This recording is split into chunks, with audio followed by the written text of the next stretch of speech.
The book of Genesis is filled with enigmatic and controversial passages that have sparked heated debates among scholars, religious figures, and curious minds for over 2,000 years. Among these mysteries, one of the most contentious is undoubtedly the curse of Ham, a sentence pronounced by Noah that still raises questions to this day. But what was this curse really about? What led Noah to curse his own descendant? And more importantly, has this passage been understood correctly over the centuries? This is one of the most misinterpreted and distorted texts in the Holy Scriptures. Even worse, it has been used to justify atrocities and even to fuel the false idea of a supposed superiority among peoples. Today, we will dive into this mystery, dissect every detail of this passage, and finally reveal the truth behind the curse of Ham. If you enjoy content like this, give us a like, subscribe to the channel, and share this video. Now get ready for an intriguing journey through the hidden secrets of Genesis. The Curse of Ham, the true story.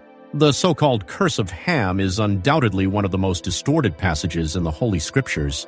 For centuries, especially from the Middle Ages to the modern era, this passage was used to justify ideas of superiority among peoples, sustaining false arguments that some were born to be masters, while others were destined for servitude. However, this interpretation is completely mistaken and goes against the true meaning of the biblical text. The account of the curse of Ham appears in the book of Genesis and describes a punishment imposed by Noah, not directly on Ham, but on his youngest son, Canaan. The episode takes place in a peculiar context. After planting a vineyard and becoming drunk on the wine, Noah falls asleep naked inside his tent. Ham, his son, upon seeing his father's nakedness, commits what is considered a shameful act.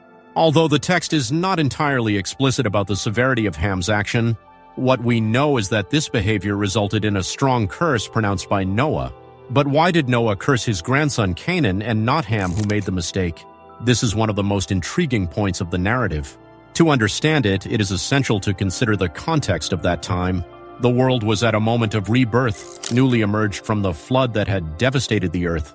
In ancient societies, especially in a primitive tribal structure, a man's greatest wealth was his descendants, his offspring, his legacy. Therefore, by cursing Canaan, Noah was in fact cursing Ham in an even deeper way, dishonoring his lineage. In that culture, a curse on a child meant much more than a personal punishment. It was a mark that could carry implications for generations, and that's how this story was perpetuated, later being distorted to serve interests that had nothing to do with the true purpose of the text. Many people don't understand why Noah took such a drastic action in this episode. Some defend that Noah was right in his decision, while others view the episode as an injustice. But when we analyze the text deeply, we realize that the issue is much more complex than a simple curse. The account shows Noah some time after the flood in a newly rebuilt world. He decides to cultivate a vineyard, and when he harvests the fruit, he ferments the wine. The problem arises when he drinks too much and becomes completely drunk. In the biblical context, drunkenness is also considered a sin, which leads us to an interesting detail. Noah was not exempt from mistakes. In his state of drunkenness, Noah exposes himself inside his tent. It is at this moment that his son Ham comes into the scene. He sees his father in a humiliating situation, and instead of acting with respect and discretion, goes out and tells his brothers Shem and Japheth. Unlike Ham, Shem and Japheth do not expose the situation. On the contrary, they walk backward and cover their father with a blanket, avoiding looking at his nakedness. The big question is, what was Ham's mistake? Many interpret that Noah was unjust in punishing him, especially because Noah himself was drunk. But the narrative reveals to us that the problem was not just seeing the father's nakedness, but how Ham dealt with the situation. Instead of acting with respect and trying to preserve Noah's dignity, Ham chose to expose him. Ham's mistake, therefore, was not just witnessing the scene, but failing to assist his father with discretion and respect. He did not protect Noah's honor, something that within the culture of the time was a serious disrespect. His brothers, on the other hand, understood the gravity of the situation and acted to repair the incident without causing further embarrassment. Thus, when Noah wakes up and learns what happened, he reacts forcefully, cursing Canaan, Ham's son. This detail is crucial for understanding that the punishment was tied to the shame that Ham caused his father, not simply to the act of seeing him naked. Many wonder, what does Canaan, Ham's son, have to do with this story? After all, if it was Ham who made the mistake, why did the curse fall on his son? To understand this, we need to delve into the tribal and primitive context of that time. As mentioned, in ancient culture, attacking a man directly was not as devastating as attacking his seed, his lineage. A man's descendants were his greatest legacy, and hurting that legacy was the greatest punishment someone could receive. That's exactly what Noah did. Instead of punishing Ham directly, he cursed his descendants, specifically Canaan. One of the greatest misunderstandings of this passage is the idea that all of Ham's lineages were cursed. This interpretation, which was used throughout history to justify ideas of racial superiority, has no basis in the original biblical text. Noah's curse was specific to Canaan and his descendants, not to all of Ham's children. The text itself is clear. Canaan will be a servant of Shem and Japheth. In other words, the curse did not extend to all of Ham's descendants, but only to the lineage of Canaan. However, throughout history, many ill-intentioned people have used this passage to falsely claim that all of Ham's descendants were cursed, which simply isn't written anywhere in the scriptures. In reality, Ham's descendants were blessed by God himself. The book of Genesis shows that God blessed Noah and his sons, which means Ham also received this divine blessing. But after all, who was Ham and which peoples descended from him?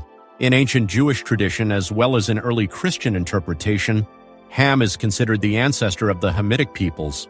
These peoples are mentioned in Genesis chapter 10, where the great nations that arose after the flood are listed. Who were the Hamites? Since ancient times, Jews interpreted that Ham was the father of the African peoples, the ancestors of the black nations. This was not just a cultural view, but an interpretation based on the linguistic structure of biblical Hebrew itself. The name Ham is associated with the idea of something burned or dark. His son's name Cush literally means black, and the Cushite peoples were identified in the scriptures as black-skinned peoples. Thus, the Genesis narrative not only debunks the false idea of a curse upon all of Ham's descendants, but also gives us a glimpse into the origins of many nations. The misinterpretation of this passage has been widely exploited throughout history, but the text itself contradicts this distorted view. Once again, it is crucial to emphasize a key point. Noah's curse did not affect all of Ham's descendants, but rather the lineage of Canaan, the Canaanites. According to Jewish sources such as the Book of Jubilees, Canaan was given a second curse. Why? He took land that belonged to the descendants of Shem, disobeying both his father Ham and his brothers Cush, the ancestors of the Cushite peoples or the black nations, and Misraim, father of the ancient Egyptians, originally also Hamids. The account says that Ham and his other sons rebuked Canaan, warning him not to take possession of land that did not belong to him. However, Canaan disobeyed and as a result suffered the second curse.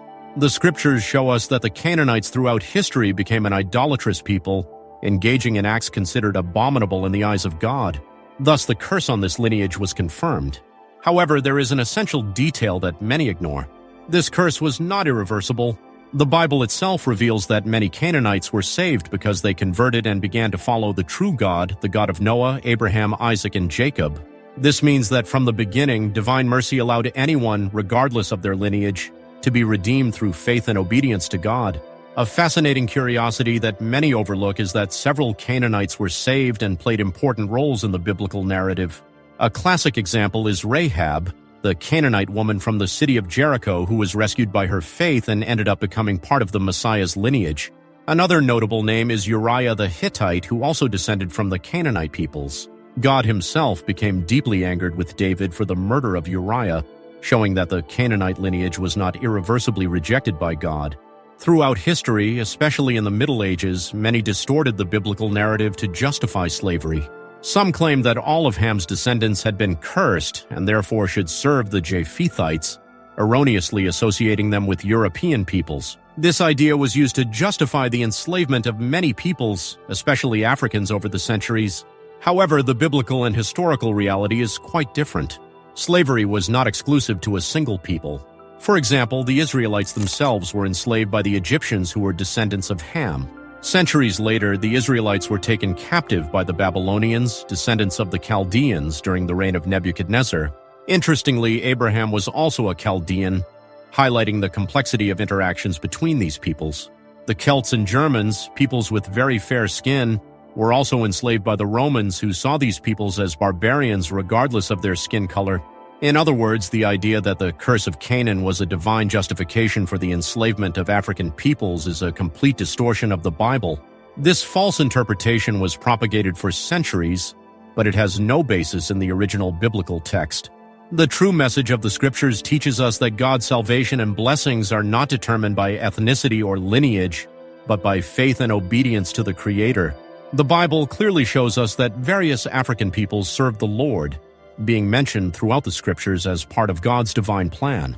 God, in His infinite mercy, worked to rescue them from idolatry, sending prophets to call them back to the true faith. A striking example occurs in the book of Isaiah, where God commands the prophet to walk naked for 3 years as a prophetic sign to the Ethiopians and Egyptians, urging them to turn back to the Almighty God. This demonstrates that far from being cursed and rejected, these peoples were worthy of divine attention and the call to salvation. I'm often asked if Africans were cursed by Noah, and the answer is clear. This is a complete lie.